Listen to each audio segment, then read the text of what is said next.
AM 630.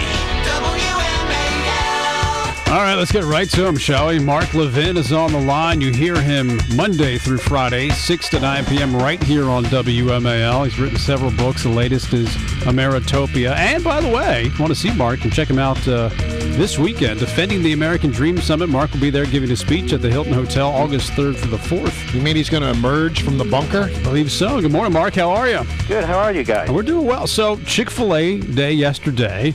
The turnout was unbelievable. Do you think there's a bigger message than just staying out there for First Amendment or for traditional marriage? I mean, is this a foreshadowing for the election in November? Yeah, as a matter of fact, I think it is. And when you look at Texas, I think that is. And when you look at Indiana, I think that is. And when you look at Wisconsin, I think that is. And North Carolina before that.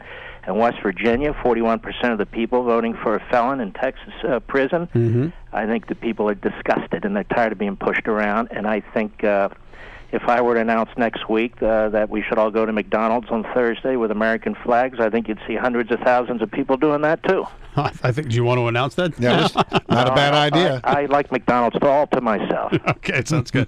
Well, you were one of the big supporters of Ted Cruz before he became a newsworthy name. What is it about Ted Cruz that you love so much? The Republican nominee now for the Senate candidate in Texas. Well, I know Ted Cruz for a long, long time. He's always been very solid. It's the same thing with Richard Murdoch in Indiana. I've known him a while, or Rubio. I was the first to endorse him when he was at 5%.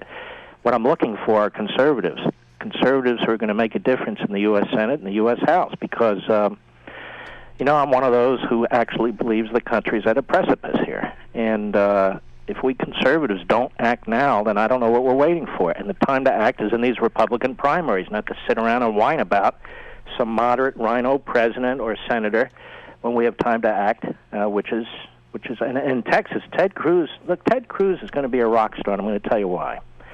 He's intellectually deep. He's a man of substance. He's been fighting these fights, even though a lot of people don't know about it, for 20 years. He was a Bush appointee when he became Solicitor General of Texas. He fought the Bush administration on Texas sovereignty against Mexico and won. And Jeb Bush, George W. Bush, none of the Bushes got involved in that race in Texas because they really liked Dewhurst. And so Cruz beat the establishment there. He was outspent 3-1, but just like you saw Chick-fil-A, just like you saw in Wisconsin, you saw in Texas what happened. Well, you say you're always out there looking for those conservative guys who can make a difference. One could argue that a conservative candidate that could make a difference would be the next vice president of the United States. If Mitt Romney should be, should become president, he would have a lot of influence. So who do you like as Romney's running mate is what I'm really trying to ask. Well, I think the class of the field, I think there's two of them. I think it's Rubio and Ryan. I mean, he can go with Pawlenty and Portman, and I'm sure they're perfectly fine. But if you're talking about real standouts, solid conservatives, people who can articulate the conservative agenda and principles and philosophy and debate the left and beat the left, those are the two guys. There really aren't. I mean, we have a very strong farm team, and yes, I understand Portman and Pawlenty are perfectly fine, but we saw Pawlenty during the debates. Mm-hmm. People weren't thrilled, and most people don't even know who Portman is. So you don't care so much about the electoral math. Well, listen, I'm going to tell you something. If the electoral math mattered, you wouldn't pick a vice president from Wyoming, which is what Cheney was. And so the electoral math here, people are not going to go to the voting place and say, wow, my Senator's Portman from Ohio, I'm voting for Ohio. I've never seen that happen. Of course, if you got Rubio, you are getting both. Well, if you get Rubio, what you're getting is a solid conservative who can articulate our principles and therefore reach into not only majority communities but minority communities. People like me believe if you talk about liberty and private property rights and the American dream, which is why people come here after all, not for food stamps, I hope, then we can tap into people like that. I really, when you look at this, you look at Cruz in Texas, you look at Rubio in Florida. Those guys came out of the conservative movement. It's conservatives who are backing people like this.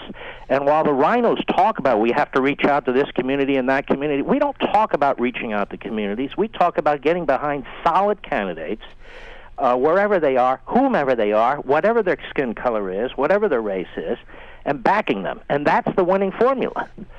It sounds to me like you're optimistic.